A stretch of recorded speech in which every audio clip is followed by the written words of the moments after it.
I found this, this is a commencement speech. I'm not going to read the whole thing, don't worry. By the way, I'll tell you, this is the only commencement speech I've ever heard that I really liked.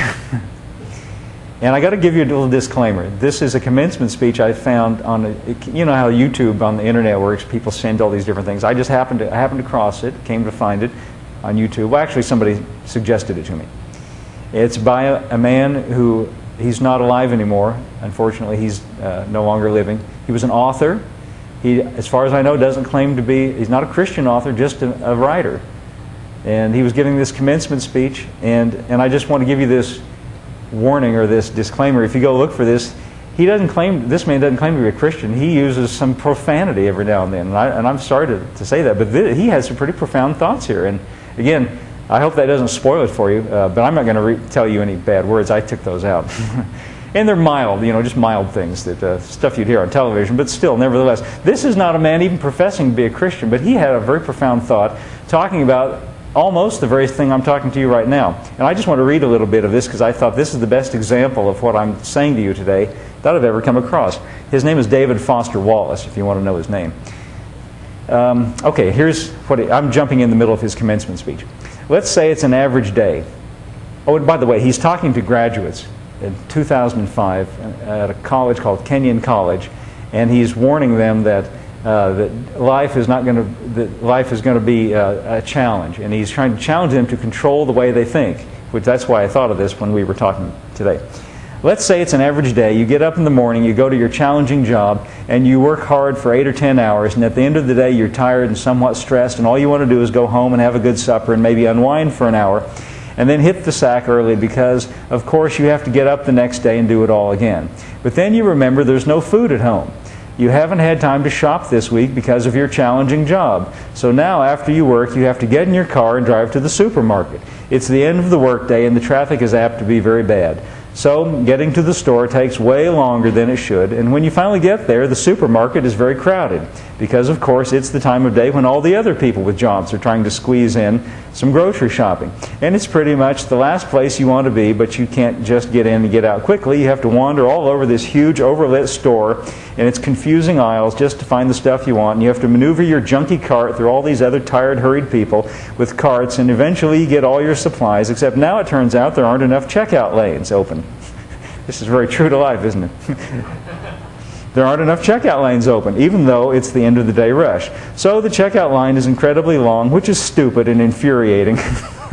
This makes me laugh, by the way, to read this, because I'm not going to point a finger at you, but I have thought some of these same things. I'm not going to say you do. You're probably better than this. So the checkout line is incredibly long, which is stupid and infuriating, but you can't take your frustration out on the frantic lady working the register who is overworked at a job whose daily tedium and meaninglessness is beyond imagining. But anyway, you finally get to the checkout line's front, and you pay for your food, and you get told, "Have a nice day," in a voice that is the absolute voice of death. Then you have to take your creepy, flimsy plastic bags of groceries in your cart with one crazy wheel that pulls maddeningly to the left. Have you ever had that cart? I've had that one too. All the way through the crowded, bumpy, littery parking lot, and then you have to drive all the way home through slow, heavy rush hour traffic, etc., etc. Sounds like he lives in a big city, but you can imagine. By the way, he says, everyone has done this, of course, but it hasn't yet become a part of you graduates' actually daily life routine, day after week, after month, after year, but it will be. And many more dreary, annoyingly, seemingly meaningless routines besides. But that's not the point. The point is that petty, frustrating circumstances like this are exactly where the work of choosing how you think is going to matter. Because the traffic jams and the crowded aisles and the long checkout lines give me time to think. And if I don't make a conscious decision about how to think and what to pay attention to, I'm going to be angry and miserable every time I have to shop. Because my natural default setting, you know what a default setting is? When you buy something, it's already set to a certain kind of a setting. What he's saying here is that we have a kind of, in our minds, a default setting in our minds. My natural default setting is the certainty that my situations are all about me, my hungriness, my fatigue, my desire just to get home. And it's going to seem all the world like everyone else is in my way. And who are all these people in my way? And look how repulsive most of them are. And look how deeply and personally unfair all of this is. You see, that's the default kind of selfish attitude that Solomon had. Look how deeply and personally unfair all this is. If I choose to think this way in the store and on the freeway, fine, lots of us do, except thinking this way tends to be so easy and automatic that it doesn't have to be a choice. It's my natural default setting. It's the automatic way I experience the boring, frustrating, crowded parts of adult life when I'm operating on the automatic, unconscious belief that I am the center of the world, that my immediate needs and feelings are what should determine the world's priorities. The thing is that, of course, there are totally different ways to think about these kinds of situations. In this traffic, for instance, all these vehicles stopped, idling in my way. It's not impossible that some of these people might have problems far more pressing than my simple desire to get home. Maybe that car that just cut me off is being driven by a father whose little child is hurt or sick in the seat next to him, and he's trying to get the kid to the hospital. And he's in a bigger, more legitimate hurry than I am. It's I who am actually in his way. Or I can choose to force myself to consider the likelihood that everyone else in the supermarket's checkout line is just as bored and frustrated as I am, and that some of these people might have harder, more tedious, more painful lives even than I do.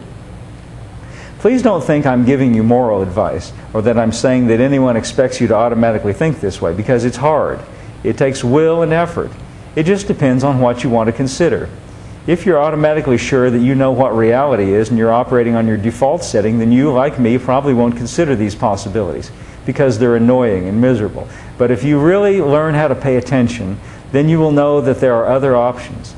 Then it will actually be within your power to experience a crowded, miserable situation not only as meaningful, but even as sacred, on fire with the same force that made the stars. Isn't that a beautiful thought? Even from David Foster Wallace? Well, I thought that was very profound, and I thought he said it better than I possibly even could.